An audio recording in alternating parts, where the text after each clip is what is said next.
In this video, I'm going to show you how we can pull the database from Azure SQL onto the Excel 2013. So I already have a Excel 2013 spreadsheet open. So now I'm going to go to Power View. I'm going to From Database, click on the drop down, and I'm going to select From Microsoft Azure SQL Database. As I click on it, I have to put in my server name and the database.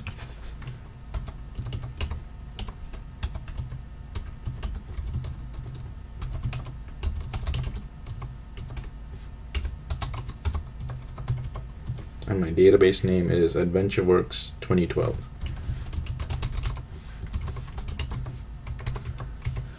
Click OK.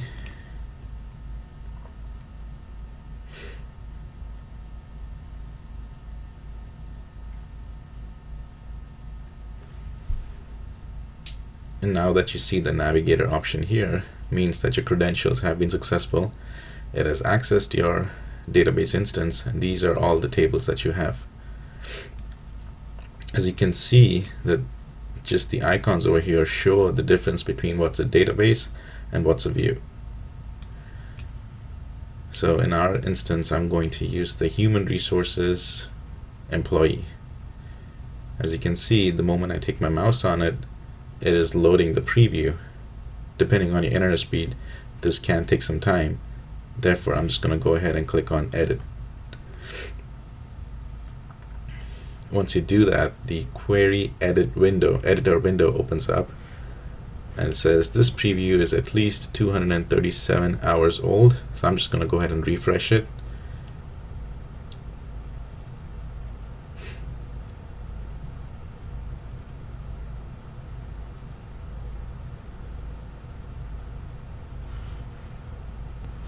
The refresh is complete. So the beauty of the query editor is it gives you the option to pick and choose what you need to pull simply by clicking and removing the rows. You don't have to actually write or type in a query. So in my case, I'm going to simply click and remove the columns that I do not need. So I'm going to remove this column and remove the title. Do not need the suffix.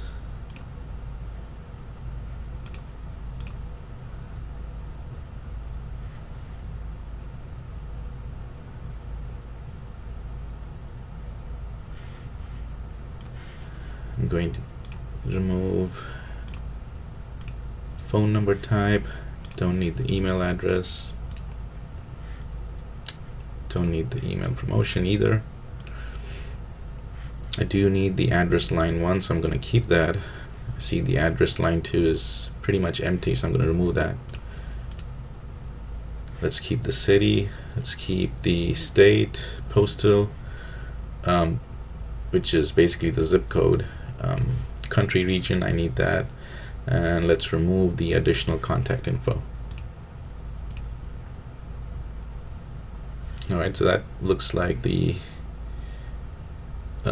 tables I need and the columns. So as you can see, while we were doing all this cleaning up, the applied steps showed up over here, which is great because it shows you all the steps that you've taken, and you can always revert to clean up or fix any of the issues that you've had.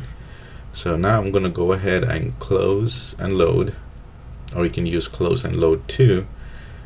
And it gives you the option that select how you want to view this data in your workbook. I'm going to keep it as it is. Just let's use an existing, or let's use actually a new worksheet, and it loads it.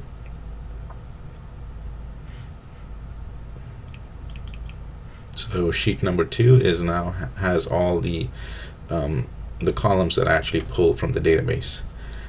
If you have your subscription to the Power BI on Office 365, you can actually go ahead and save your query over there. So I'm going to actually show you that as a demonstration. I'm going to click on Send to Data Catalog. I'm going to sign in with my subscription username.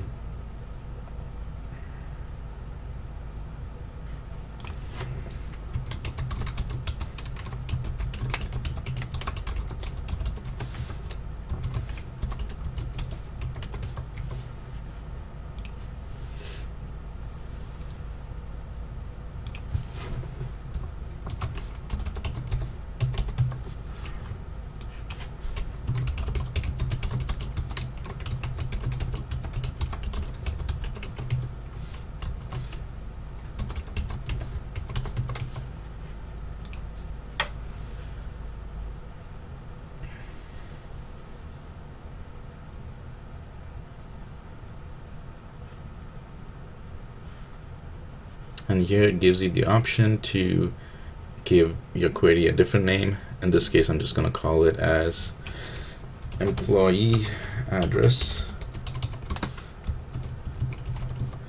You do have the option to upload first few rows for preview. It's the default option, so I'm just going to keep it as it is.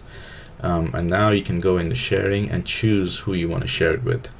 I'm going to just keep it everyone in the enterprise, but if this is something that you want to keep it secure just for yourself, you do have the option to select the Just Me Radio button. So I've saved it as it is. I'm going to click send, and now it's going to send your query and save it to the Office 365's Microsoft Power BI. Alright, so the next step I'm going to now show you is, now that we have our table, I'm going to go ahead and create the map. So let's go back to the home button. Actually, let's go to insert, and here's the option for the map. I'll click on the map, launch Power Map.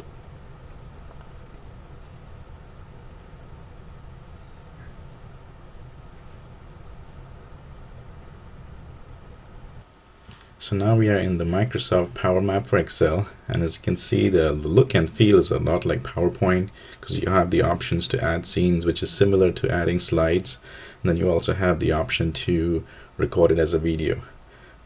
So a couple of things I would like to show you while we are here is you can use your mouse, or you can use these options over here to navigate in and out.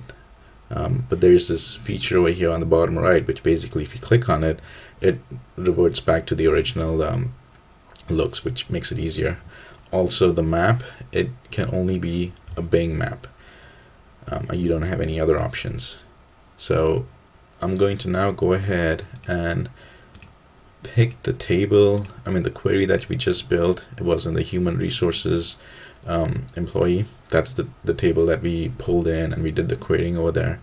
We selected the address line one, the city, country, region.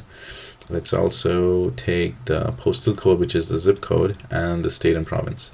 As you can see, when I was selecting these options, the levels were coming up, but you still have to go to each and every one of these levels and select the type. So address line one is basically it's the street. The city is already selected, populated correctly, and everything else looks good. If you've noticed, when you selected the options, there is a processing going on over here. So I selected address line one as other, and it went ahead and processed that. I'm going to go back and actually select that as the street, and it went ahead and finished that as well. So let's just go ahead and select other again, because that looks like it's pulling in the correct information, and click next.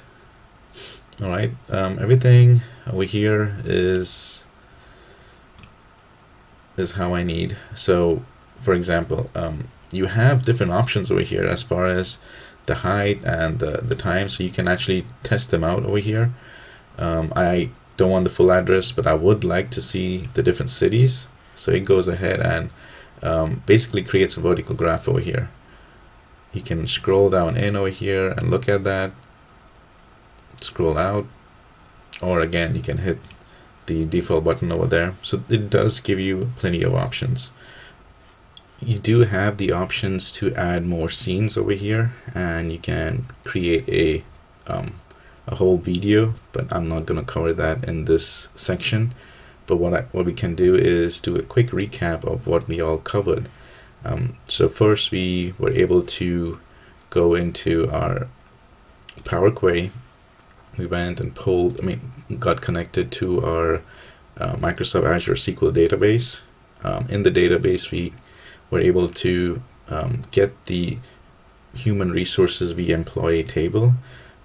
We were able to use the query table and select only the columns that we need, and we did that completely without any code.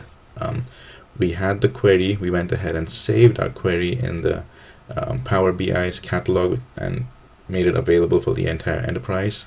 We saved all the data as a separate worksheet, and then we went into our map